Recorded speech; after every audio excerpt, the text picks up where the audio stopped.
Aku ramai itu ada penonton, butuh roh kok lirik ya. Yo, betul. Penonton yang butuh roh, butuh anak pentak. Aku ramai itu. Kebuli botol orang alim, bengoknya pecah sone ya orang nyintet. Kira-kira ini diteruskan atau tidak? Diteruskan?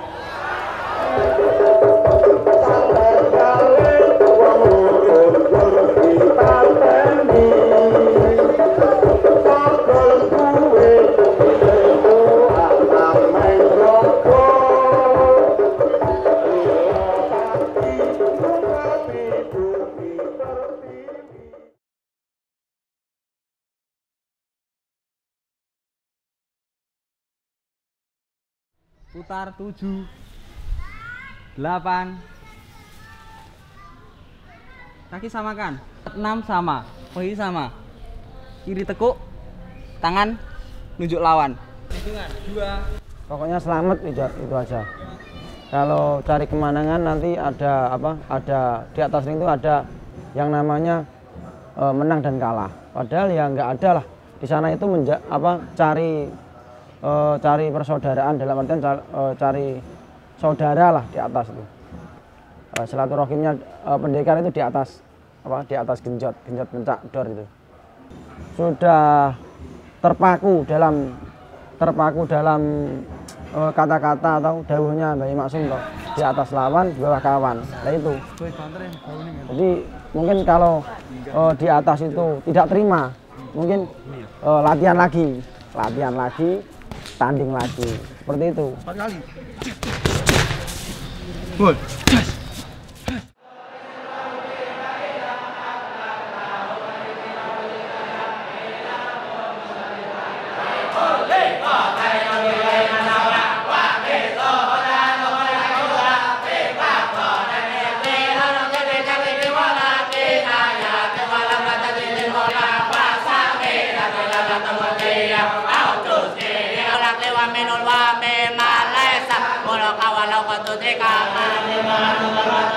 Pertama kan santri saya, jadi ya ikut kegiatan pondok lah, pondok Lirboyo, seperti apa sekolah. Mulainya jam 7 sampai jam 9 istirahat, setelah itu jam setengah 10 masuk lagi sampai jam 11, setelah itu pulang istirahat. Kemudian kan saya ikut abdi dalam ke keluarganya Mbah Maksum, dan ya, meliputi Gus Bidin, ya Gus Bidin. Dan tugas saya di dalam ya seperti halnya di sawah, merawat sawah, nah gitu. Dan juga apa, ikut ngurusi pencak, dalam artian seksi pembangunan itu panggung pencak. Meminimalisir premanisme, terus apa semena-mena pada orang-orang kecil, akhirnya dibuat semacam pencak dor. Jangan beraninya di bawah ring. Sopo yang paling berkuasa di kota ini, di desa ini, kita tunjukkan di atas ring. Makanya di Kediri nggak ada kerusuhan. Bahkan kan yang sering terjadi di apa, luar Presidenan Kediri, bahkan kan sering terjadi pertengkaran toh, antara perguruan ini. Kalau di Kediri enggak, rukun. Itu pencak silat itu seakan-akan seperti halnya sepak bola, agama kedua lah, bisa dikatakan seperti itu. Persaingannya, rasa gengsi dalam. Ya pernah kena banting itu 4 hari nggak bangun saya. 4 hari nggak bangun ya. Ingin gerak tapi nggak bisa gerak, ininya loh. Ada yang ini patah ini loh. Ini putus. Anunya apa? Kaki tulangnya putus.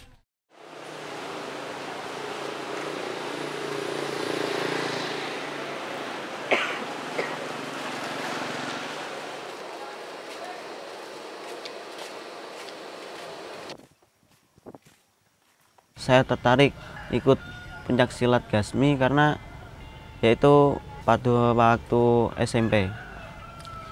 Yang namanya anak SMP atau anak remaja di situ kan orangnya beringas-beringas, nakal-nakal kan gitu. Ada yang melakukan tidak kerasan sama saya, digangguin. Jadi pikirannya dulu itu saya ingin belajar pencaksilat Gasmi terutamanya, itu pengen ngalah-ngalahin orangnya, teman-teman saya yang nakal-nakal, yang beringas. Tapi setelah saya di pondok, oh ternyata pencaksilat itu bukan untuk kekerasan, bukan untuk kalah-kalahan, bukan untuk menang-menangan, tapi memang benar untuk bela diri murni, biar kita nggak sombong kalau kita sudah bisa.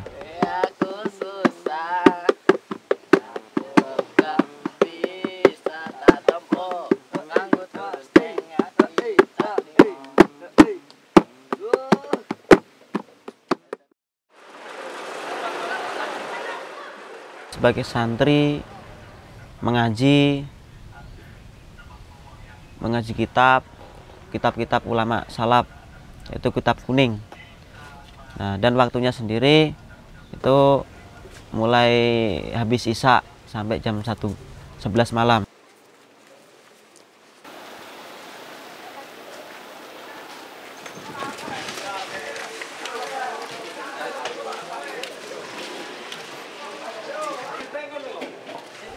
Selain dagang, biasanya saya bersih-bersih di dalam Hizbidin, nyapu, terus nyiramin tanaman gitu biasanya. Biasanya kan nyapu kita mulainya habis asar biasanya, habis asar sampai selesai.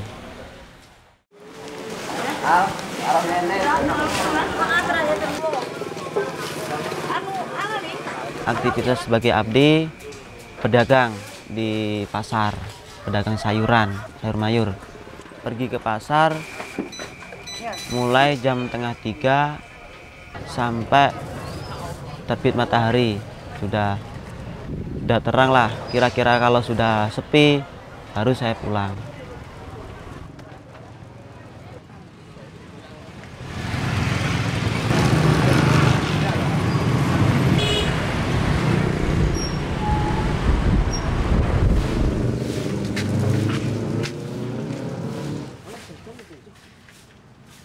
Saya belajar pencaksilat memang pinter-pinter cari waktu.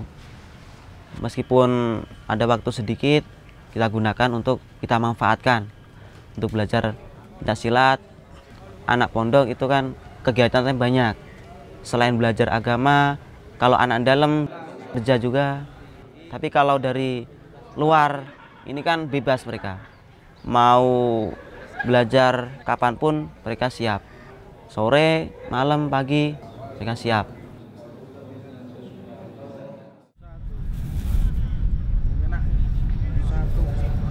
Ini enggak kok turun. Sampean pukul saya. Kablok ini. Siap. Gitu. Gitu. Gitu.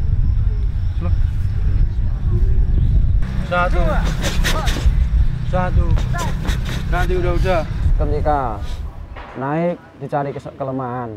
Jadi kita kekurangannya apa dicari, setelah itu latihan terus. Nah, nanti guru akan membimbing. Dalam artian kamu kurangnya begini, kamu harus begini, lah itu latihan terus. Kekurangannya apa? Seperti halnya yang saya ajari teori ini, kemudian nanti diajari ke temannya, kayak gitu caranya. Apa yang kurang dari kita, yang lainnya seperti sepak, yang lain lah diajari oleh guru. Beberapa anak diajari teori, oh ini teori ini sama guru, nggak semua itu nggak. Langsung beberapa anak yang mungkin yang mampu memumpuni itu teori-teori itu, setelah itu kita kemas, kita sajikan supaya mudah itu. Ya kesulitannya contohnya ada 10 anak lah. Mungkin 10 anak itu yang 5 paham, itu cepat paham. Yang 5 belum, lah itu PR dari guru kan. Gerakannya itu kan cepat toh. Kita kemas, kita sajikan, intinya dipotong-potong, pergerakannya dilambat-lambat gitu. Biar dicernanya itu mudah gitu. Oh, ya Blitar itu kan terampilannya pukul sama sepak, pukul jab street. Setelah itu langkahnya kan langkah maju mundur itu toh. Kalau pencak enggak, bisa egos, bisa wah terampil semuanya lah. Jadi semua jalan ya. Semua jalan. Apapun jadi. Ayo, apa aja? Toh gagian rokok.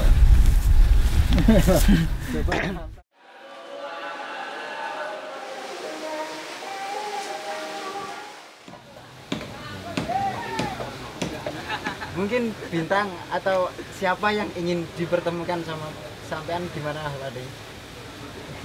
Ya, kurang tahu. Mungkin sama Mas Joni atau sama siapa? Mungkin sama Mas Unting. Iya. Kuotanya Pak berapa Mas Padi? YouTube. Berani musuh Mas Unting. Masalah kalah itu belakangan. Yakin berani. Udah mencium aroma menang atau kalah? Masalah kalah atau Gimana kalah menang itu pertama nih? belakangan. Aroma. Yang penting itu mentalnya sudah tertata terlebih dahulu. Jadi kalau ada waktu luang, saya sempatkan untuk latihan, jadi untuk memupuk mental lah. Biar ntar kalau di panggung itu nggak kagok, nggak grogi. Meskipun teorinya kemarin udah matang, tapi kalau mentalnya kurang ada, kurang sip, di panggung itu masih kagok. Jadi di Blitar besok itu pertama kali saya Wow. naik. Wow, luar biasa. Luar biasa. Debut Mas Padi pertama kali. Ya mungkin ini nanti laga big match. Tadi sama Mas Unting ya. Yudi, gimana pernyataan Coach Yudi? Waduh, pernyataan gimana ya? Pernyataan gimana? Pernyataannya biasa saja. Jangan biasa saja. Anda harus menjadi motivator buat Wah, iya Anda sih. Mas Coach Yudi. Mungkin kalau ingin apa mempelajari pencak ya banyak-banyak latihan.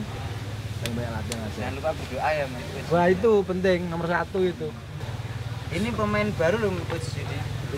Harus ada apa namanya?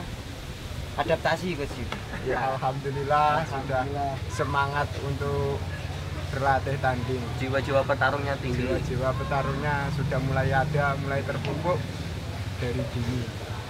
Nah, semoga Kasih berhasil. pesan biar pede, tapi jangan kepedean ya. Sepatunya biar gak kepedean.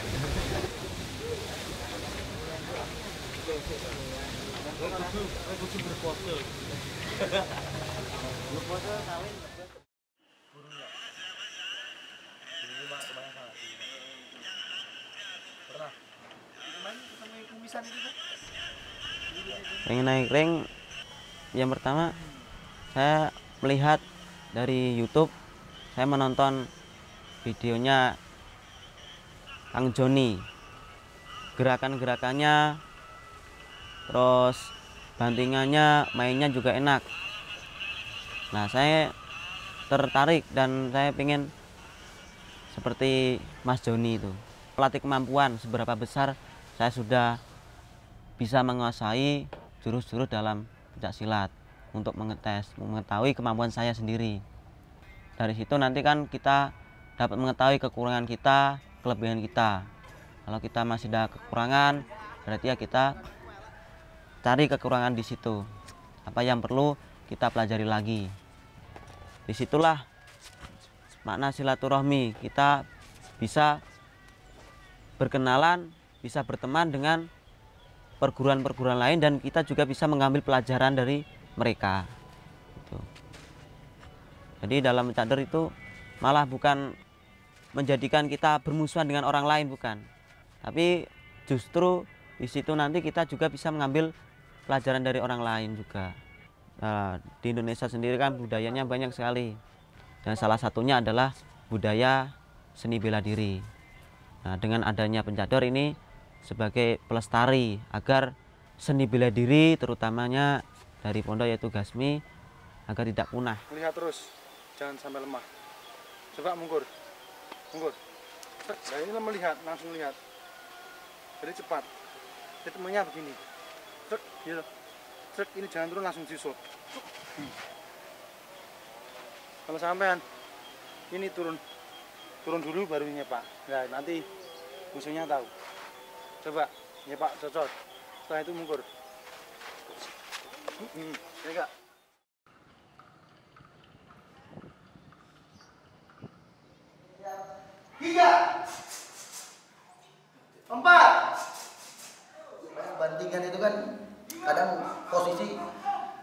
silat kan dia pas ngambil posisi banding kadang-kadang belum pas. Nah itu harus dibarengi dengan pukulan. Ketika dia tidak bisa sampai, apa yang harus dilakukan gitu loh, lakukan. Dia bingung, tambahin pukulan gitu loh. Nggak usah memaksakan untuk ngambil banting gitu loh.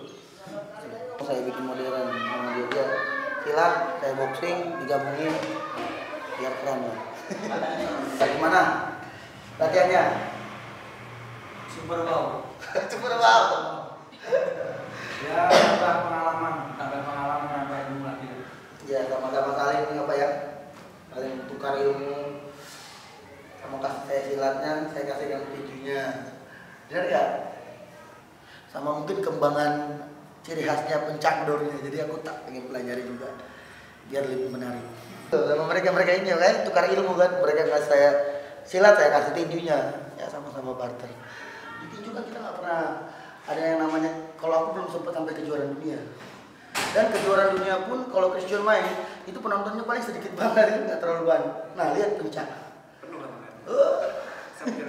Ngeri. Makanya aku rasa itu pertama kali ngerasain bangga itu, ngerasain kejuaraan dunia pertama kali itu pencak. Penontonnya super banyak. Iya. Jadi ngerasain saya pernah kejuaraan dunia itu ya pencak. Penontonnya gile. Jadi gua bukannya takut malah senang. Itu sebaliknya mungkin. Ya.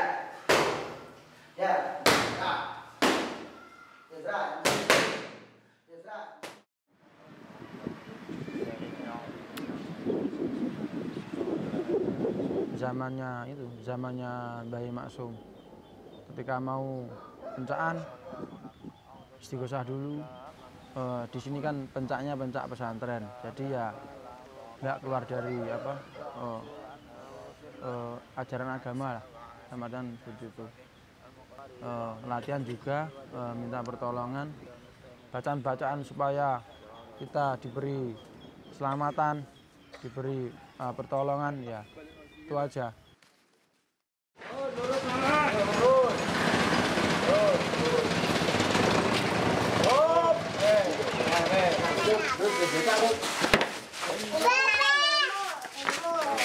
Gimana toh, Pak?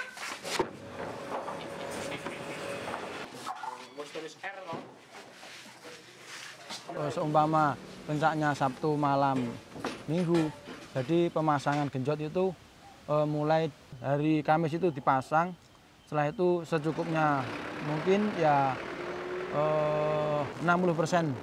Setelah itu kelanjutannya selesai 60%, kelanjutannya hari Sabtu. Hari Sabtu pagi itu nyiapin apa yang kekurangan perlengkapan pencak, lampu, matras, terpal. Nyewa masalah genjot itu ya nggak dibayar, cuma ketika genjot itu dipergunakan hanya masukin kas gitu aja. Nanti biar apa? Biar nanti ada kerusakan bisa dibenahi genjot. Kan dipakai terus kok nggak ada pemasukan kan ya gimana? Seperti halnya lampu, seperti halnya lainnya kerusakan gitu. Benahi itu untuk benahin itu. Seperti halnya genjot itu dibuat sendiri, dibuat naik sendiri dan dibongkar sendiri. Anak-anak luar itu kalau ingin tarung itu persiapan dulu. Mungkin nggak bekerja, gitu. Nggak bekerja, istirahat dulu untuk persiapan nanti malam apa pencak kayak gitu. Ya kalau sebelum bertanding bekerja ya itu tenaganya berkurang. Halo, cek.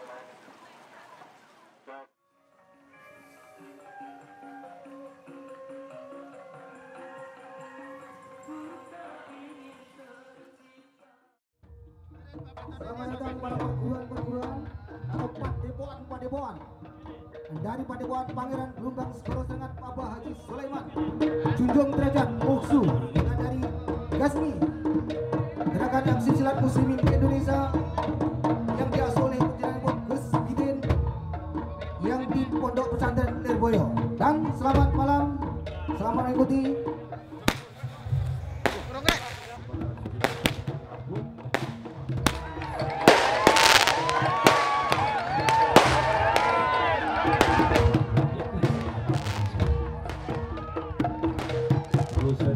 Pencak dor sebenarnya awal-awalnya diadakan di pesantren.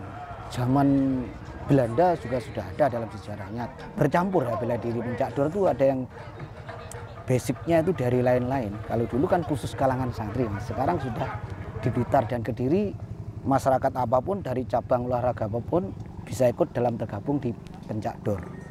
Nggak seperti event-event lain, ada perebutan piala ini atau apa, nggak ada. Ini cuma kesenian yang bersifat tradisional itu ya.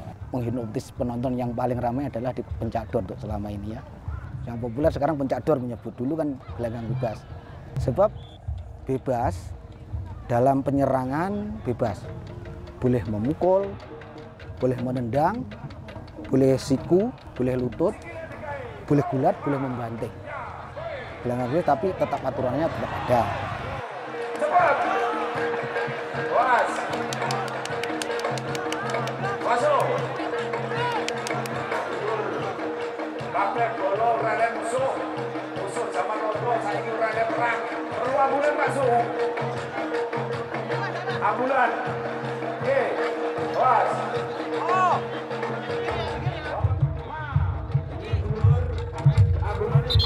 Wah, ini olahraga ngeri juga lah ini, berbahaya.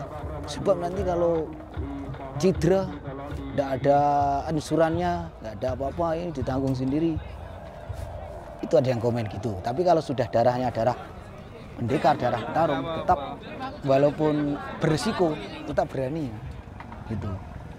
Ya, anehnya pencak dor seperti itu. Walaupun berhantam-hantaman, bertendang-tendangan terus, bawah tetap baik. Gitu.